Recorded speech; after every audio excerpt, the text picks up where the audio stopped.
be plenty of time for everybody as they come in to ask questions. But if you do have a question while we're talking, there is the chat box. I'm going to be looking at it the entire time and checking it. So if something does come up, feel free to ask, and I'll ask Souzan right away. So thank you everybody for joining us. We are recording. I am Oriana with FanoosMagazine.com. We are here with Souzan, who I have had the pleasure of performing with live and in virtual shows many times. I've known you for a few years now. Yeah. In all kinds of workshops together.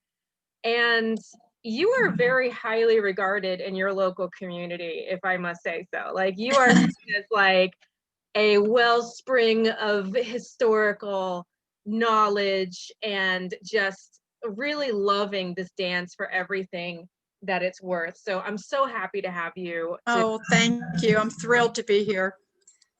Absolutely. And I personally see you as very inspirational because you've been through so much in your life. So let's start out with, we were chatting a little bit before the recording, and you said that you started ballet dance when you were in your 50s. Yes. Yeah, I'll be 73 next week. And so I started about 20 years ago. And I had taken folk dance classes during college, and I love dancing. And I also, my graduate work was in art history, and my specialty area was in Middle Eastern and Eastern art. And so art history, you learn about everything, about music, culture, literature, history, philosophy, as well as art, because it's all art and it is all influences together. I think that has been one of the biggest helps for me as a dancer, is to have that knowledge that it is not just one thing. It's not just learning the mechanics of how to move your feet and how to move your hands and how to move your body, but it lays within a framework. And I know I've spoken to Tomalin about this as well, and it is just part and parcel of a whole culture and a whole history of a people and a place. And I was fascinated. I was just particularly fascinated when I was in grad school with the Indian temple carvings of women dancing on the outsides of the temples. And they were generally naked from the waist up, and their breasts were very high and round, and they were utterly smooth because people would come and rub their hands on the breasts for good luck. And I was taken with the fact that the figures were all in the shape of the letter S.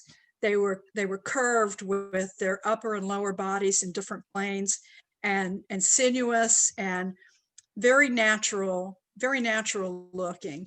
And it was just the way that I wanted to feel about myself, and it was the way I wanted to look when I moved. I've always, like a lot of people, I took dance classes as a young girl and into my early teens, and I really enjoyed it. But I remember a ballet teacher telling my mother that there was no point in continuing to waste her money on ballet classes for me, because I was going to be too big and my breasts would be too large and I would be too heavy and I wouldn't be appropriate for dance. And so that ended like every girl's dream of being a ballet dancer. But I always enjoyed dancing. And at the time that I started with Middle Eastern dance, I'd had an accident of about a year before, where I had dislocated some cervical vertebrae, and I had to stop going to the gym, which I was a regular in the gym. And I got panic disorder, and the medication that I took for it, plus not going to the gym, I put on about 70 pounds. And I was really depressed about that. And I missed going to the gym, but I just felt so big and so out of control of my body. And Nancy Rettig came to my church and gave a talk about women's empowerment to a women's group and demonstrated belly dance. And she's actually, everybody said, well, we want to take classes. And she started teaching classes at our little Catholic church. And that's how I started, and joined her troupe and loved dancing in the troupe. But there was something that was still kind of missing for me. And I think I'd been dancing for about a year, and I went to a workshop in Gainesville, Florida, and Jahan Jamal was there, and she was headlining a show. And I was standing in the wings. We had already danced, and it was the first time I'd performed at a workshop. I was with the troupe, and we were standing in the wings, and Nancy said, I want you to watch her, because she does things that are very different from what a lot of dancers do. And I watched her take the audience on a trip. I watched her take them on a journey, an emotional journey, and I couldn't see her face, but I could see her face reflected in the faces of the audience because I was standing right behind the curtain on the stage. And that was what I wanted. It was like instantly at that moment, I knew what I needed, because it was the emotion that was missing in my life. I had spent so much time building a career and working overtime and doing so much. And I was showing dogs on the weekends and then having to work overtime during the week so that I could take off early on Friday to go for another dog show trip. And there was no room in my life for emotion. And I saw that. And that was the thing, the first thing about dance that saved my life was it gave me permission to let the emotions that were on the inside of me come out to the outside. And that vulnerability that we have, when you go out on the stage and you lay yourself open, you bare yourself to the audience, it's something that you don't get if you're just going out there to wiggle your butt and fling your costume around. But if the music is emotional and you understand and you feel it, and you feel that well up within yourself and you want to share that with the audience, then that is the art of this dance. And that's what I love about it. That has to be one of the most powerful answers I think I've ever heard. I mean, seriously, that's part of the reason I love doing these interviews with people, is that you really get this beautiful snapshot of the feeling that they have of why they came to this and why they continue to stay with it. And, you've done so much. You've had, your 9-to-5 careers. You have a background in art like I do. So I didn't know that about you. Now I know why I like you. Right. You did dog shows for 40 years, which is a very demanding career. Yeah. So you have a very typical, quote unquote, typical life of most women, where this dance is being interwoven in amongst all of these other things that you're doing in your life. Did you feel like that enhanced it or detracted from it? Or how did that kind of work? How did that balance work for you? Well, like a lot of people, I went through a period of having the imposter syndrome, where, it's like, what the heck am I doing? Excuse me, I need to ask my husband to turn the TV off. Okay, go ahead. Can you turn the TV off, please? Oh, he isn't even in here, and he turned the TV on and left it on. Can you all hear the TV? Maybe you can't. He's got it turned down really low. I can only hear it like a whisper. I can hear. Okay, well then I'm not going to worry. Okay, I'm not going to worry about it. I think at first, I had the imposter syndrome that a lot of us get when we first start doing anything seriously, and we think, we're not really worthy of this. And I went through this with dog showing as well, when people would say to me, I want to learn how to show my dogs like you do. And I would think, why in the world? And one person came up to me and she said, I always videotape you when you're showing in the ring. And then I go home and I study the videos. I was like, why? Why? I don't do anything special. And people would say, well, you move like a dancer when you show your dog. And I guess I did. And for part of the time I overlapped dog showing and dancing, but my eyes have gotten so bad that I can't do the grooming anymore. And I can't do the long distance driving that it takes for dog showing, because it really is travel, travel, travel every single weekend, living in motels. And it's unrelenting if you want to stay on the top. And I was at the top level showing. So, like on the level where I was on ESPN and things like that. And I still thought of myself as an imposter.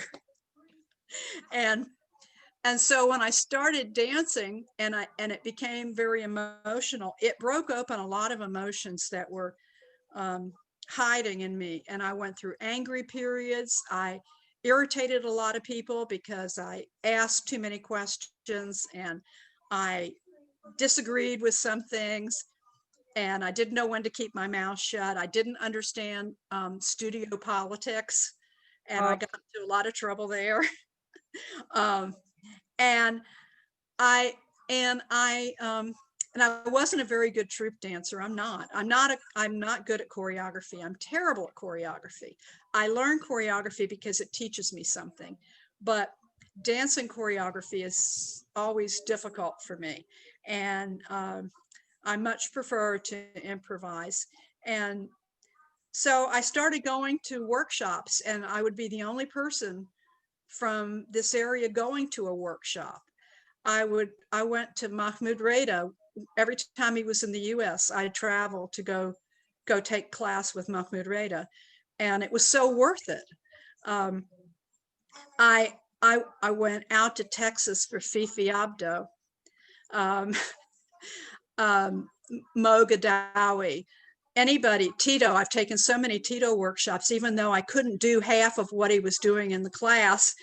It amazingly came back to me later, years later. All of a sudden I'm doing something and I'm thinking to myself, what is that? Where did that come from?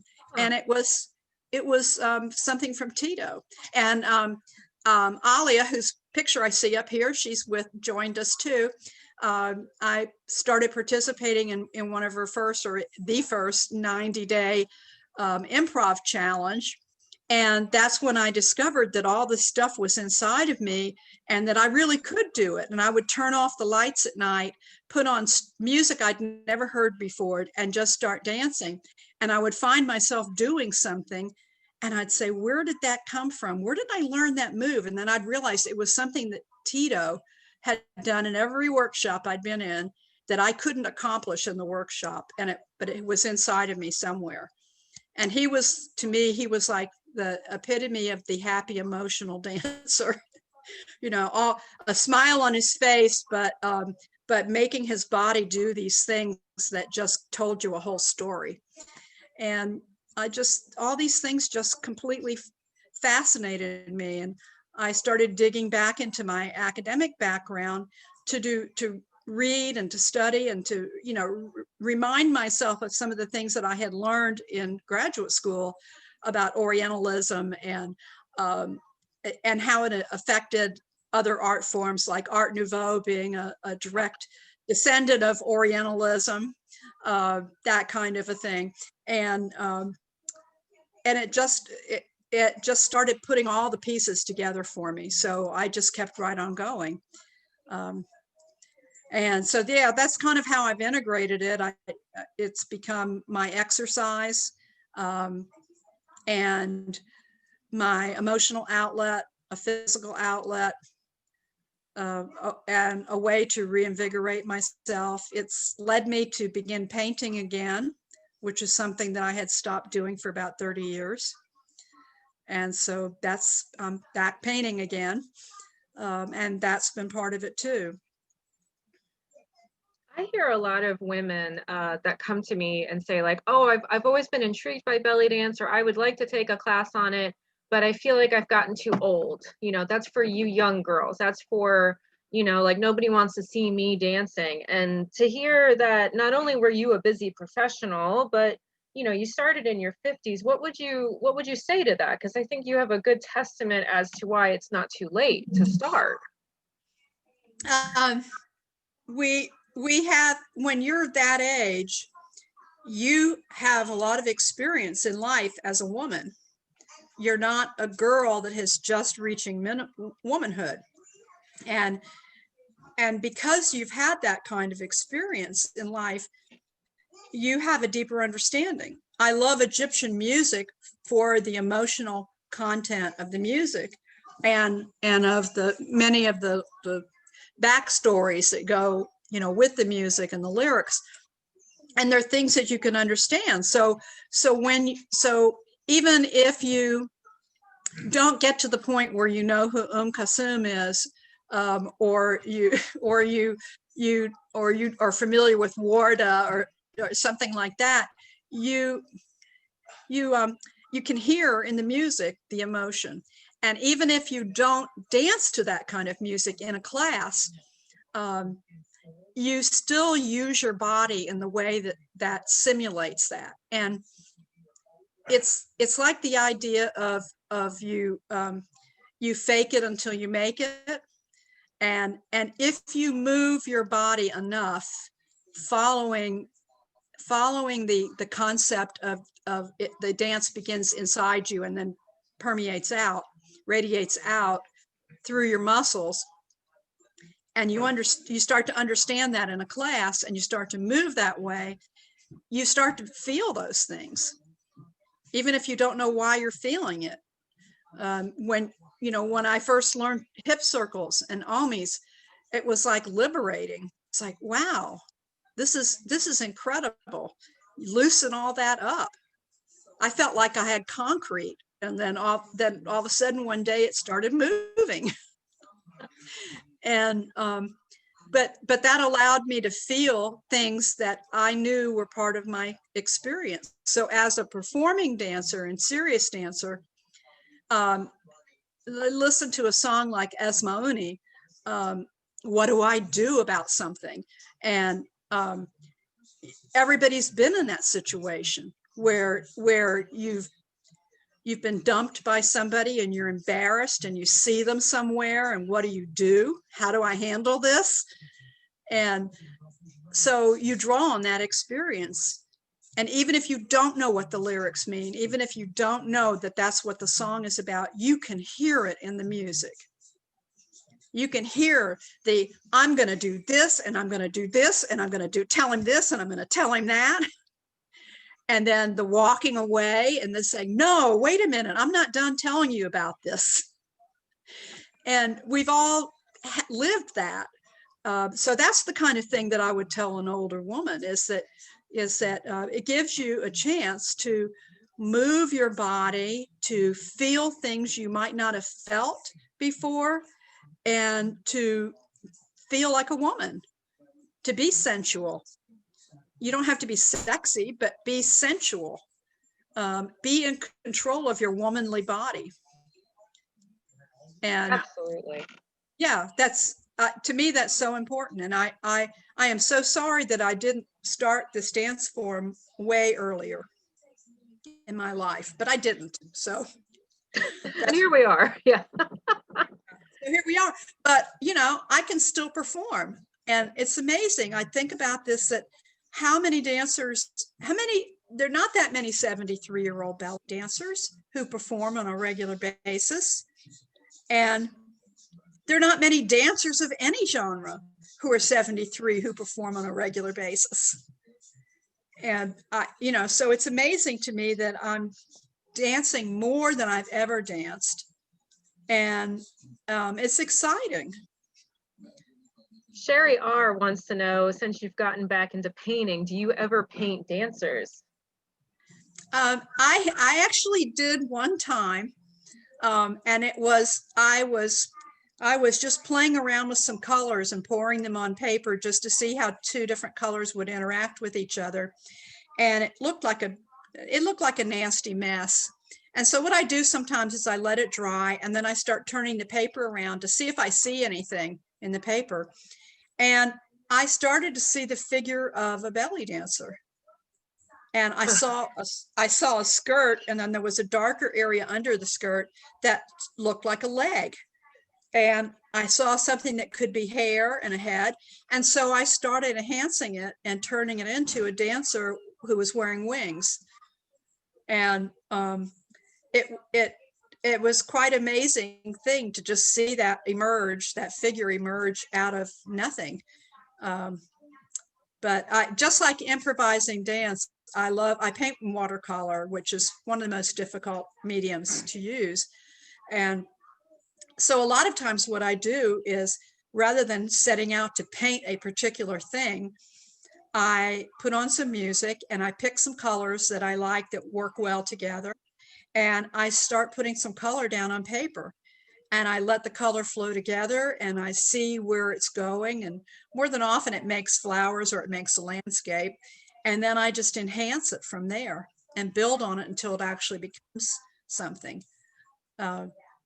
And they're somewhat abstract, and they're what's called a loose style of watercolor. They're not like botanically photorealistic. My eyesight is so bad that I could never do photorealistic painting anymore, even if I wanted to. But at this point, I don't want to. I want the freedom to just express something and be impressionistic and expressionistic and put my own emotions into it, rather than trying to depict accurately something. That's very intuitive. It's kind of reminds me of the Impressionists. Like, there was that story that Monet had cataracts and his paintings completely changed until he had the surgery. So that I think, yeah, for him and for the Impressionists, it was more about getting the impression of what you were That's exactly trying to paint. And then, it sounds a lot like it. Yeah. It's like dancing improvisationally. Yeah. And it's that you give enough of a framework for the viewer to, your brain is wonderful at putting pieces together. And so you see something, and it's the Gestalt principle, that you put it together and it becomes something. So it's the impression, you give the impression of something, and everybody sees something different in it. And it's the same thing with the dance. When you dance improvisationally, it's I can remember Fifi Abdo saying, same but different, same but different. It's the I don't think she ever well, she probably did. Her big shows were probably choreographed to some extent, but it's the idea that you do the same thing but differently. And so if you dance the same piece of music over and over again, it's going to be different every single time, and you'll hear something different in the music every single time. But your body can be this incredible tool for bringing out emotion in people and actually showing them the emotion within themselves. Like, for example, just, the turn of the wrist. I'm trying to get it in the camera. The turn of the wrist. This is this part of your wrist is very vulnerable. You've got these veins in here and arteries, and the skin is very thin, and somebody could slice that very quickly. And the same thing with, when you're dancing, throwing your head back and showing the throat is a very emotional thing. You're showing this vulnerable part of your body. The emotion is so strong. I can't look at you anymore. I have to look away. And you see the lines in the throat. And it's like, what a beautiful image that is, to display something that an emotion. And I started noticing early on that when I danced, I used to dance to a lot of very sad Egyptian music. And I would notice that people would push their chairs back away from me. I like to dance at the same level as the audience.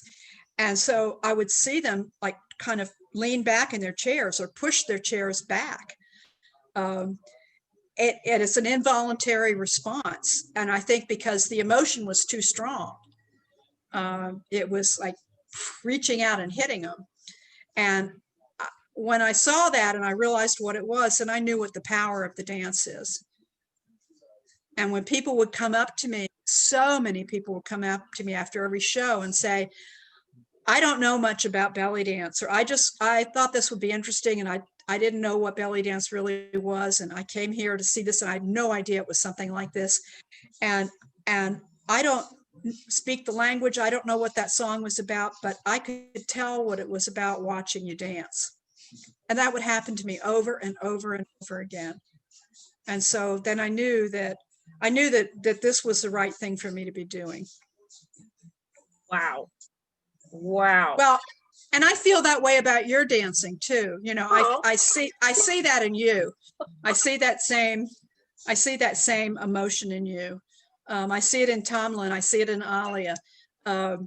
That chord between the music and the emotion and the body and the audience that just snakes around and pulls us all in.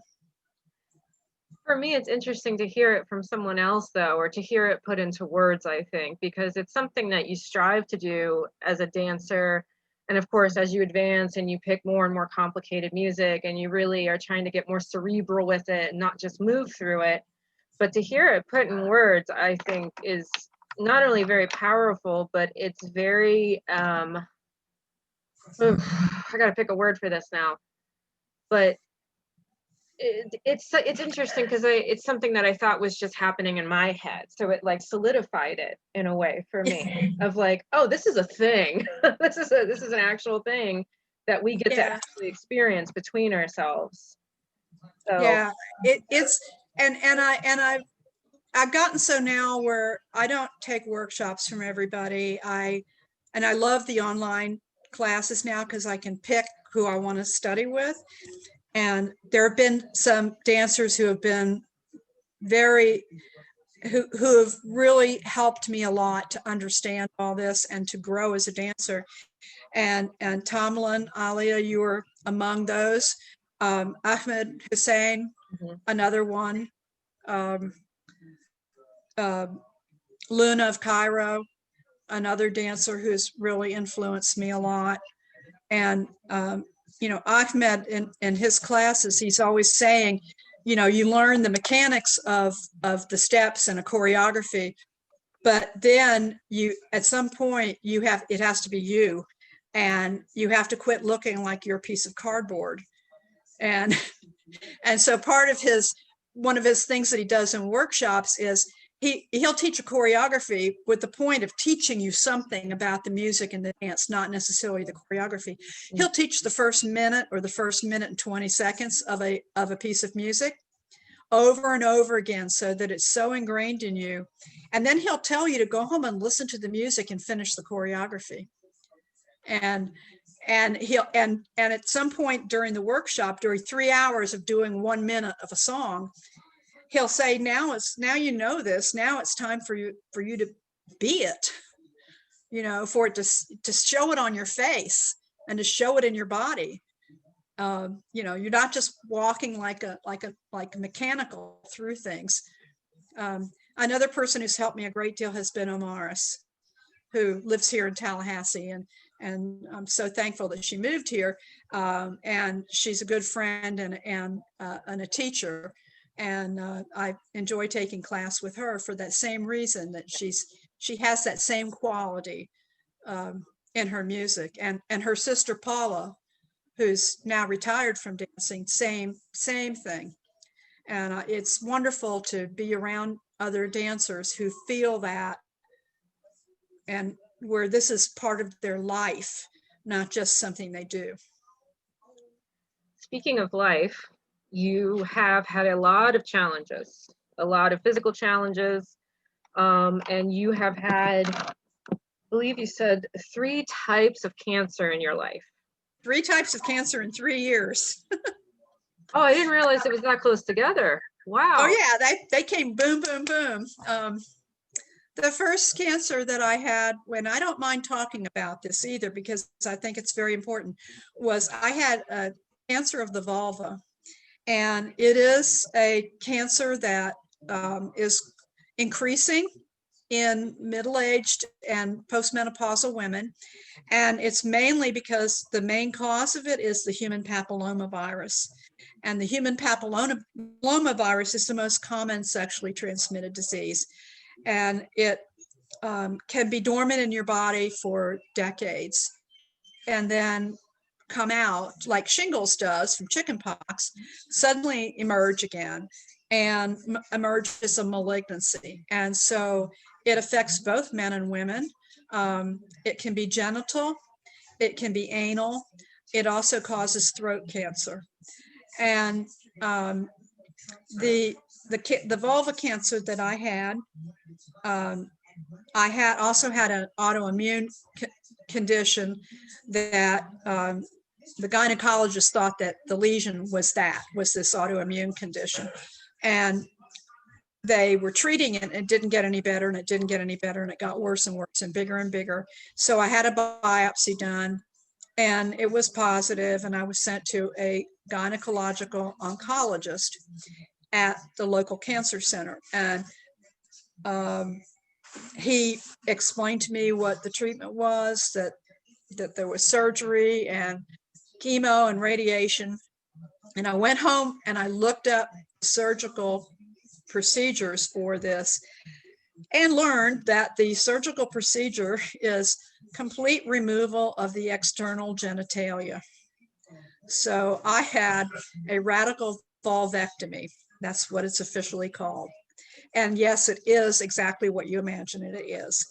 I had about 300 sutures. And it was a long recovery, very painful, very difficult to do anything. After about 6 weeks, I was healed enough that I could start chemo and radiation. It had spread to my lymph nodes. And so I had chemo every single day for 6 weeks, and radiation every single day for 6 weeks. And the chemo every day included wearing a 24/7 chemo pump, so that for 24 hours a day, for 4 days out of every week, it was being shot into me once every minute. And you could hear the pump go, nee, and you knew you're getting another jolt of poison. And I had to carry that thing around with me, try to go to work with it, sleep with it, shower with it. It was haunting, and it destroyed my immune system. And I ended up in the hospital. And I was in the hospital for 2 months. After the first month was in a regular hospital in ICU, and I was unconscious for a good bit of that time and under really heavy pain meds. And I understand from people that every dancer in town came to visit me, and that sometimes the nurses had to tell them to quiet down because they would play music and dance in my room. And that delights me to think about that. And I couldn't eat. I didn't eat. And when I finally was able to eat, the pain medication was giving me hallucinations. They call them olfactory hallucinations, that I could smell poison on the food, and I wouldn't eat. I refused to eat the food that came from the hospital cafeteria from the dietitians. Only thing that they could get me to eat was to drink juice and eat ice cream or pudding. And that was the only thing. And I lost 40 pounds, most of it muscle. I had no muscle left in my legs. Your body eats itself, and it starts with the largest muscles that are the farthest away from the heart, which is the heart and the brain, which is your legs. So my thighs were gone, and you could literally see the femur, and I could touch my leg and put my hand all the way around the femur bone, which sounds really gross, and it was. And so at the end of 4 weeks, I couldn't turn over in the bed. I couldn't sit up by myself. I couldn't get up and walk. I couldn't stand. They could kind of stand me up if somebody held me up, but that was it. And So I went to rehab hospital. I was there for 4 weeks. And I decided at that point, I was off of all the medications. What saved me was my sister. My sister came to the hospital from where she lives in Central Florida. And she played the doctor card on them. And this is Dr. Dawson, and I intend to find out what's going on with my sister. And if you can't fix her, she's going to go to Shands in Gainesville. And I want her taken there right away. And so they called in the hospitalist, and he went over all my records with my sister. And he said, well, I know what's wrong with her. She's taking too many medications. And they had me on about 4 or 5 different painkillers. Different doctors were prescribing different painkillers. He got me off of all that. And I started eating again, and they sent me to rehab. And I told them there that I didn't want any pain medication other than Tylenol. Don't give me anything. I started doing rehab. I couldn't stand up. They lifted me into a wheelchair and rolled me into the gym, and tried to get me to push my wheelchair, and I was too weak to do it. But I went back every day, and every day I got better. And so finally, the nurses told the therapists that I was a dancer, a belly dancer. So they got a ballet bar, and they stuck a ballet bar with me and put me in front of the ballet bar, locked my wheelchair. And they said, okay, what you're going to do is you're going to use the ballet bar, and you're going to stand up and sit down. And when you can stand up and sit down, then we're going to move the wheelchair, and you're going to do plies. And we want you to do 100 plies. And we don't care if it takes you 5 hours to do 100 plies. You can do 5 at a time and sit down for 15 minutes. And that's what I did. And I would spend 2 hours a day in the gym at the hospital. I would, when I could push my wheelchair, I would go up and down the hallways in my wheelchair all night long. I would just get up and move around. When they got me in a walker, I was out in the walker walking the halls. I just decided I was going to do everything I could. And so finally the therapist took me into the hallway and said, okay, today we're going to see how far you've come. We're going to have you do grapevines up and down the hallway without your walker. And they put a rope or a leash around my waist so that if I started to fall, they could grab me. And I started doing the grapevines up and down the hall. And there were people in their rooms looking at me like, what is she doing? Their doors open. What is she doing? What is she doing? And so finally, so smart ass me, I said, well, you can kind of do it's sort of like a grapevine. It's backward, and it's called a pas de bourrée. And she says, well, can you do one? And I said, sure, I can do one. I did one and fell flat on my face. So she said, okay, now we're going to do those. And so my ticket out of the gym was I had to be able to do 100 plies, and I had to be able to do a pas de bourrée, and with arms. And so the therapist had been a ballet dancer, so she knew what was going on. So I did that, and they said, well, now you have to kick a soccer ball around the room, around the gym. So they got a soccer ball, and I'm passing the soccer ball back and forth between the therapist and me, going all around this big gym. And then after that, it was, okay, now we're going to do passing and dribbling the basketball. So all up and down the gym floor with the basketball, dribbling the basketball, passing it.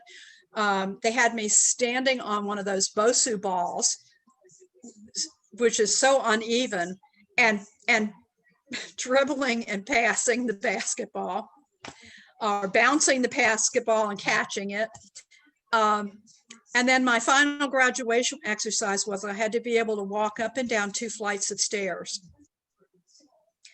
And I got down okay, but I had trouble getting up. But I just kept telling myself every step I would say it out loud: hamstrings and glutes, hamstrings and glutes.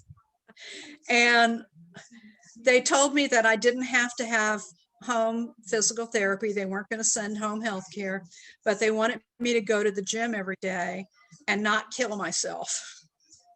And so I went to my gym, with a walker the first few times, and I went every single day. And I would say within 4 weeks, I was dancing again and performing. And that's what I had challenged myself to do.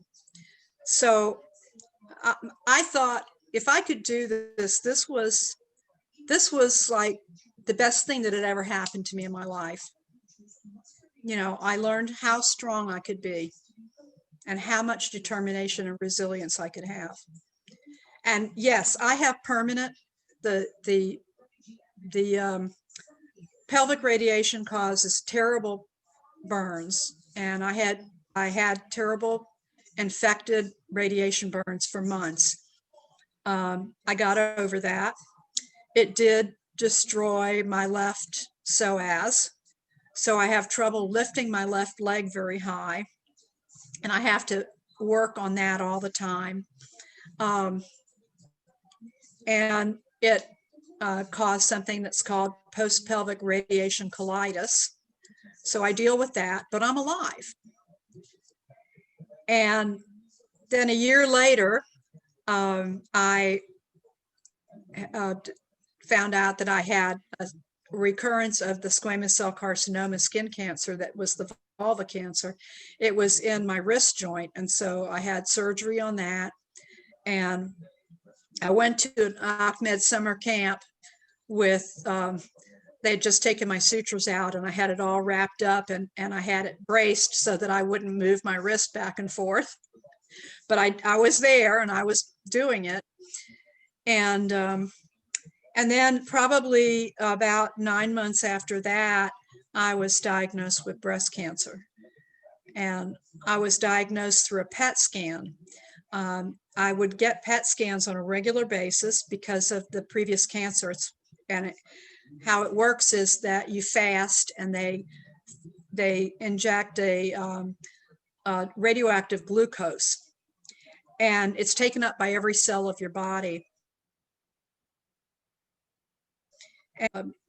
Amount or degree to which it is taken up by particular cells will indicate either inflammation or malignant cells, because cancer cells uptake more faster. So they measure that, and that's what they found, was that there was a suspicious area in my breast. And so it had not been in my mammogram, which had been maybe 8 months before. And so I had mammograms and I had MRIs, and it was breast cancer. And I had surgery in April, and I'd started working from home in March, and I had surgery in April. In May, I started chemo, and I had 3 months of weekly chemo. After the 3 months of weekly chemo, I started radiation, and I started a different chemo schedule of, they dropped one chemo off, which was the one that took my hair, and they dropped that one off, and they increased the dosage of the other one, and now I have it every 3 weeks, and I have to keep taking that until next May, so 7 more months. And I also take a hormone repression medication daily, and I'll have to take that for 5 years.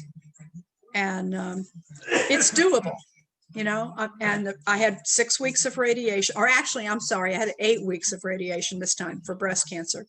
And it did burn my skin, and I had the worst sunburn I've ever had in my life on my chest. And but I'm here, and I danced with little stickers on my chest, and little tattoos. And I had one that stuck out, a little hot pink sticker that stuck out beyond my costume. And before I started dancing, I just told everybody in the show that if you see something that's pink poking out of my bra, it's not what you think. It's the arrow that tells the radiation where to go. And so, that's a laugh. But so here's my chemo port, and you can see the bruise from it, and then it goes up, it's a central line. It goes up into my jugular vein. So there's a tube that goes up into my jugular vein, and that's where the chemo goes in. And at first I would put Band-Aids over it when I would perform because it looked pretty yucky. And somebody asked me, they saw a picture of me in my costume with the Band-Aid, and they said, "Do you know that you have a Band-Aid on your chest?" And it's like, what? And I said, well, I could take the Band-Aid off and then you would see the hole where they poured the poison in. And that shut them up. So I didn't have any more complaints after that. But now I don't put a Band-Aid on it. I don't care if anybody sees it. You know, if anybody's had chemo before, they know what it is. Girl, slap a rhinestone on that thing. No one will know the difference. Yeah, exactly. Yeah. So yeah, so I'm doing well, and I you know, it's no, breast cancer treatment is far more advanced. My mother died of breast cancer when she was in her 50s. I was in my 20s when that happened. And I started having mammograms as soon as they were available. They weren't available when she had breast cancer, and she ended up with a double mastectomy. And today mastectomies are rather rare. My surgeon told me that the most common question that he gets from women with breast cancer when they consult with him about surgeries, they don't ask, are you going to do, you know, what kind of surgery is it going to be? Or, you know, how is that going to cure me? What they ask is, am I going to lose my hair? And it's like, that's the least problem. That's the nothing. That's nothing. Losing your hair is nothing. I get to wear all these wigs, and I, you know, can have a different wig every day if I want to. And my hair is coming back, and it comes back nice and curly, and I'm happy.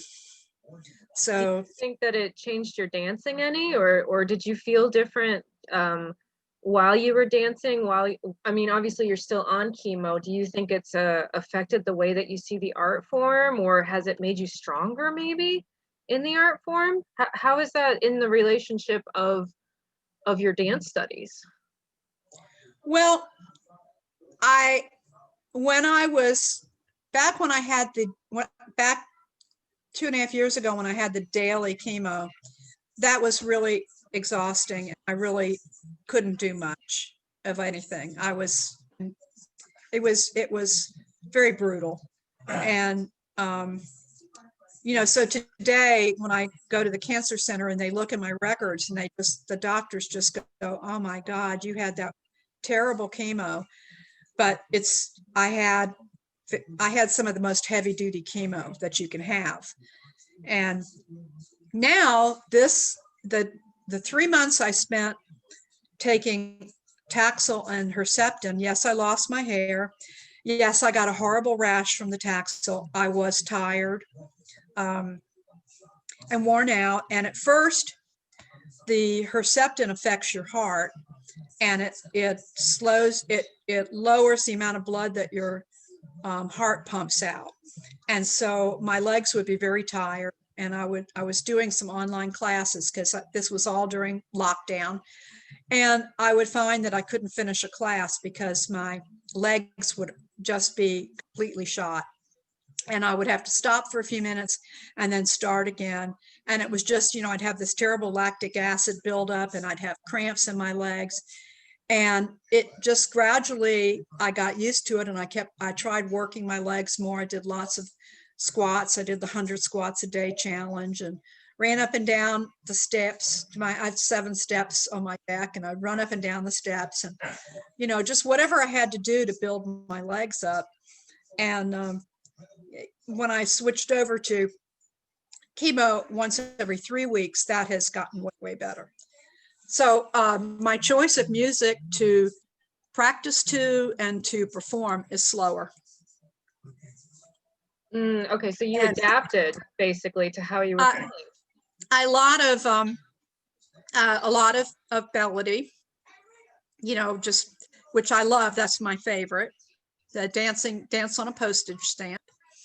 And and so that's something that's very muscular in a way. It's very soft looking. People look at it from the outside and it looks very soft, but it's actually very muscular, because your movements are all these small and larger muscles working together to move your body in the slow manner, and to it's sort of, I think of it as being attenuated. It's like stretched out and pulled in, and so it does take strength, and but it's not aerobically challenging. And that's what I have to be careful about, is being aerobically challenged, because of the heart weakness caused by this one chemo. It will go away when I finish the chemo. It's temporary, but it is serious enough that I have to have echocardiograms once a month, and I have a whole list of things that if this happens or this happens, call the doctor right away or go to the hospital. And it can cause congestive heart failure. So I'm cautious about that. I walk, and I do lots of shimmy drills, which is aerobic to some extent. That helps me. But I haven't been back to the gym since lockdown for COVID, and I just try to do what I can to stay healthy here. And I was going to say one other thing that's interesting is my sister and I have often talked about that we both have the warrior gene, and it's sort of this mythical gene that makes you be able to think on your feet and to react and to size up problems quickly and be a problem solver and rally people around. And so, we laugh about it and say, oh yeah, we both have the warrior gene. And she decided to have some DNA testing done. And it turns out that we really do have the warrior gene. Several years ago, Smithsonian Magazine and National Geographic and several other science-related magazines had articles about the excavation of the grave of a Scandinavian warrior, a Viking warrior that was a woman. And it turns out that we are her descendants. And it's quite remarkable. So I went back and I read as many articles about this as I could. And the interesting thing about it is that she was buried dressed as a horseman, actually dressed. She had two horses buried with her. This was I believe it was the 10th century or the 11th century. So it wasn't that long ago. I mean, it was a long time ago, but it wasn't BC, it was AD. And you have to excuse my chemo brain. I can't think of words sometimes. But she was dressed as a horseman in the style of the Cossacks. And she had, her weaponry was from Persia, which I thought was very, very interesting. And our DNA makeup shows Eastern European and Near East, which is fascinating to me. That how ironic. It's like everything conspired to yeah, make sure that you had that influence. yeah. So it's like, where did she come from? And then I read other articles about women from the Near East and the far and the Middle East, not being sold into slavery, but being taken as wives during Viking raids. And so it just was very, very interesting to me.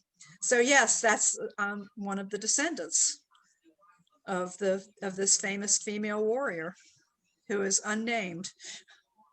Well, and I think your entire story of all of your life experiences is such a testament to not only are you resilient, but how important it is to have passions in life, because clearly it helped you get through all of this. It helped you, like the nurses finding out that you love to dance, and they started incorporating that, having shows to look forward to, having teachers that you could go to. Like, when you don't have those things in your life, it makes going through any sort of trial that much harder, because then you're not thinking of what's on the other side.